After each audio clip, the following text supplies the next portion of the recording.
Let me start by saying this plainly, because too many people are being scared and misled right now. Social Security is not suddenly boosting checks from 1976 to $3,550 overnight. That is not how the system works, and anyone telling you otherwise is either confused or trying to get clicks, views, or your money. I understand why this kind of headline gets attention. If you're retired or close to retirement, Social Security isn't just a line item in your budget. For many Americans, it's the backbone of their monthly income. When groceries cost more, when prescriptions go up, when rent or property taxes creep higher, every dollar matters. So when you hear talk of massive increases, it's natural to hope it's true, and to worry that you might miss out if you don't act fast. But hope mixed with confusion is dangerous. It leads people to make rushed decisions they can't undo. Here's the truth, and I promise we're going to stick to facts, not hype. There are real changes coming in January 2026. Yes, your benefit may go up. Yes, the amount you receive can vary widely from one person to another.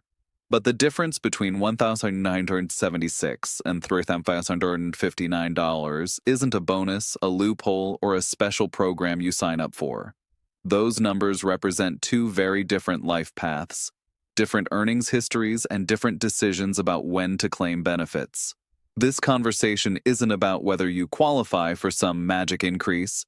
It's about understanding how Social Security actually works, so you can stop worrying about rumors and start making decisions based on your real situation.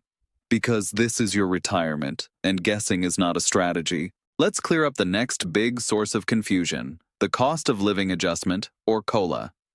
For January 2026, that increase is locked in at about 2.5%. That's real, it's official. And if you're already receiving Social Security, your monthly check will go up by that percentage. But here's where people get misled. A 2.5% increase is designed to help your benefits keep up with inflation, not to transform your retirement overnight. If you're currently receiving around $2,000 a month, a 2.5% COLA means roughly an extra $50. Helpful? Absolutely. Life-changing? No. And it certainly doesn't explain a jump of more than $1,500 a month. Social Security doesn't work like a lottery ticket. There's no year where the government suddenly decides to double checks because prices went up or because it's an election cycle. COLA adjustments are mechanical. They follow inflation data and they apply evenly across the board. Same percentage for everyone. So when you hear someone say, Social Security is raising payments from $1,976 to $3,559. Understand this clearly. That increase is not coming from COLA. Not in 2026, not in any year. The COLA is only one small piece of the puzzle. The real reason benefits vary so widely has nothing to do with January adjustments and everything to do with what happened over the course of someone's working life and when they chose to start collecting. And once you understand that difference, the numbers start to make sense instead of sounding like a broken promise or a missed opportunity.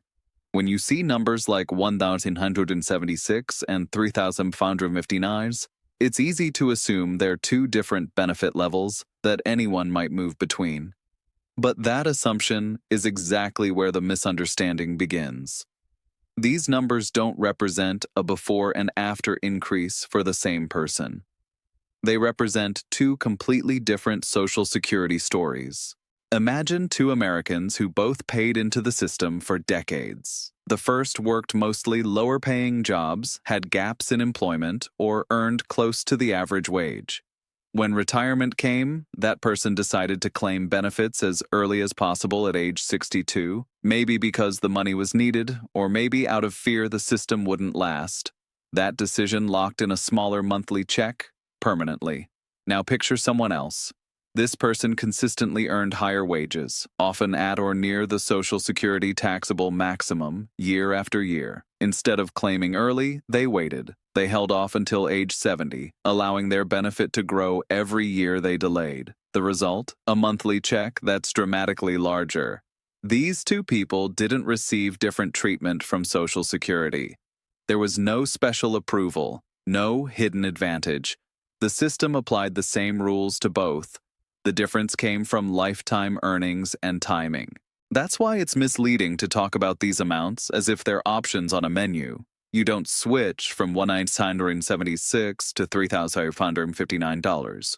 You arrive at one or the other based on the path you took long before retirement and the choices you made right at the end of your working years. Once you understand that, the mystery disappears. And more importantly, the fear does too. To really understand why Social Security checks can look so different, you have to understand how your benefit is actually calculated. And despite what people think, this part isn't complicated once it's explained in plain English. Social Security looks at your 35 highest earning years, not your last 35 years, not your best decade, but the top 35 years over your entire working life. Every one of those years is adjusted for inflation, so a dollar you earned decades ago is treated fairly compared to what people earn today. Then those numbers are averaged out to determine your monthly benefit. Here's where many people get tripped up. If you worked fewer than 35 years, Social Security doesn't ignore the missing years. They fill them in with zeros, and those zeros pull your average down. That's why long gaps in work, whether from layoffs, illness, caregiving, or early retirement, can quietly reduce your benefit more than most people realize. Now, the system doesn't treat every dollar the same. It's designed to replace a higher percentage of income for lower earners and a smaller percentage for higher earners. That's intentional. But even with that structure, someone who consistently earned more over decades will still end up with a larger monthly check. So when you hear about someone receiving $3,500 or more per month, that isn't luck. It's the result of decades of steady earnings being fed into a formula that rewards consistency. And when you see a benefit closer to $2,000, that doesn't mean someone did something wrong. It simply reflects a different work history. This system doesn't judge. It calculates. And once you see that clearly, the numbers stop feeling random or unfair. After your earnings history, the single most important decision you will ever make about Social Security is when you choose to start collecting it. This one choice can mean the difference between just getting by and having real breathing room every month. If you were born in 1960 or later, your full retirement age is 67. That's the age when Social Security says you're entitled to 100% of the benefit calculated from your work history. But you don't have to wait until 67. You can start as early as 62, or you can delay all the way until 70. Here's the trade-off, and it's permanent. If you claim at 62, your benefit is reduced by about 30% for the rest of your life. Not until you turn 67. Not until inflation catches up. Forever. So if your full benefit would have been $2,800 a month at 67, claiming early drops that to roughly $1,860. Now, look at the other direction. For every year you delay past full retirement age, Social Security rewards you with 8% per year in delayed retirement credits up until age 70. That's not a one-time bump. That's compounding growth. Wait from 67 to 70, and you add roughly 24% to your monthly check. That same $2,800 becomes over $3,400. And with annual cost of living adjustments layered on top, you start to see how higher numbers emerge. This isn't a gamble, it's math. And it's one of the few financial decisions in retirement that comes with a guaranteed return backed by the government. Claiming early might make sense if you truly need the income or your health demands it. But claiming early out of fear or impatience can quietly cost you hundreds of thousands of dollars over a long retirement. One of the biggest reasons people rush to claim Social Security early has nothing to do with their finances and everything to do with fear. You hear it at family gatherings, on talk radio, and all over the internet. Take it now, before the system runs out of money. Let's talk about that fear, honestly, because it's costing people real income. Yes, Social Security faces long-term funding challenges. The trust fund reserves are projected to be depleted in the early 2030s if Congress does nothing. But here's the part that almost never gets explained clearly. Even in that worst-case scenario, Social Security would still be able to pay about 77% of scheduled benefits from ongoing payroll tax revenue. That is not the system disappearing. It's a shortfall that lawmakers have addressed repeatedly throughout history. And politically, they always do, because cutting Social Security is one of the fastest ways to lose office. So think about the decision many people make. They accept a guaranteed 30% permanent reduction by claiming at 62 because they're afraid of a possible 20-something% cut years or decades down the road. That math doesn't work, and once you lock in that early reduction, you can't reverse it later. Fear feels urgent, but Social Security decisions are long-term. They should be based on numbers, health, longevity, and your overall retirement plan, not headlines designed to make you panic. If you claim early because you truly need the income to survive, that's a different conversation. But if fear is the main driver, it's worth slowing down. Because fear makes expensive decisions, and retirement is not the place to guess. This is the part of Social Security planning that quietly affects millions of families. And it's where some of the most costly mistakes are made. Because when you're married, your decision doesn't just affect your check. It can shape your household income for decades. Let's start with spousal benefits. If you're married, your spouse may be eligible to receive up to 50% of your full retirement age benefit based on your earnings record.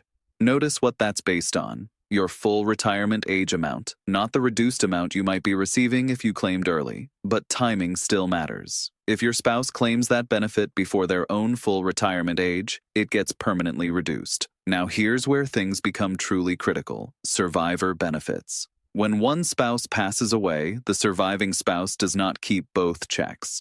They keep the higher of the two. That means the benefit of the higher earner becomes the survivor's lifeline, often for 10, 15, even 20 more years. And this is where early claiming can do lasting damage. I've seen too many couples where both spouses claimed at 62 because it felt safe, or because that's what everyone does. Then one spouse passes away in their mid-70s, and the survivor is left living on a permanently reduced check for the rest of their life. If the higher earner had delayed until 70, that larger benefit wouldn't just have helped while both were alive. It would have protected the surviving spouse long after. Social Security isn't just about you. For married couples, it's also about who will still be standing later.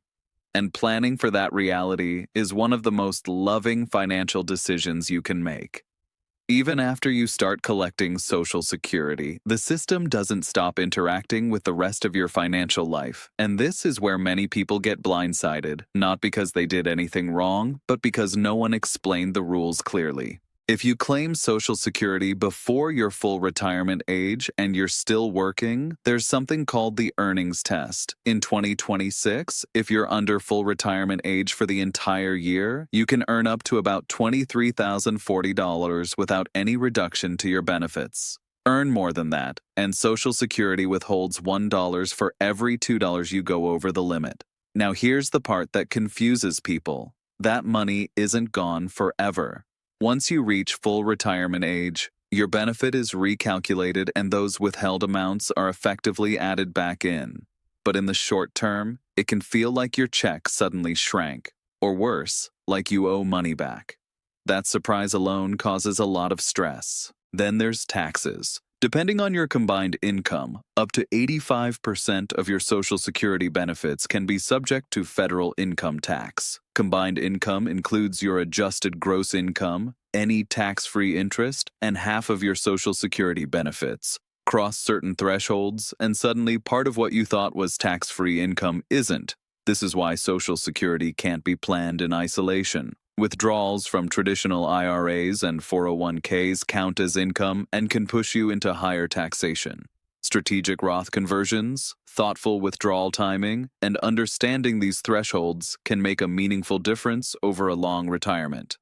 The rules aren't meant to punish you, but ignoring them can be expensive. So, when you hear claims about Social Security jumping from $1,876 to $3,559, remember what you're really looking at. You're not seeing a hidden increase or a benefit you might miss if you don't act fast. You're seeing the outcome of two very different realities, different earnings histories and different decisions about when to claim. There are no shortcuts here. There's no form you can fill out to suddenly triple your check. Social Security rewards two things above all else: what you earned over your lifetime and how long you were willing or able to wait. Everything else is noise. For most people watching this, your benefit will fall somewhere between those headline numbers, and that's okay. The goal isn't to chase the biggest possible check. The goal is to make the best decision for your health, your family, and your overall financial picture. If there's one action you should take after watching this, it's simple. Go to ssa.gov and create your My Social Security account if you haven't already. Look at your earnings record. Compare what your benefit looks like at 62, at 67, and at 70. Run the numbers based on your real life, not someone else's. This is money you earned over decades of work. It deserves more than fear-based decisions or clickbait headlines. With a little understanding and thoughtful planning, you can replace confusion with confidence, and that's how you make Social Security work for you, not against you.